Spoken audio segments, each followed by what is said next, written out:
สวัสดีค่ะวันนี้เราจะมาประกาศรับคำท้ากันนะคะ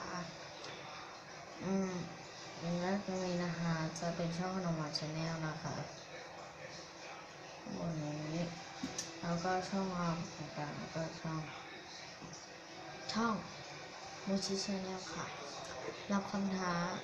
ของขนมหวานชาแนลนะคะกินมาม่าหมูสับ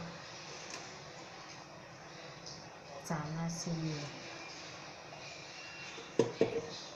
กี่ห่อก็ได้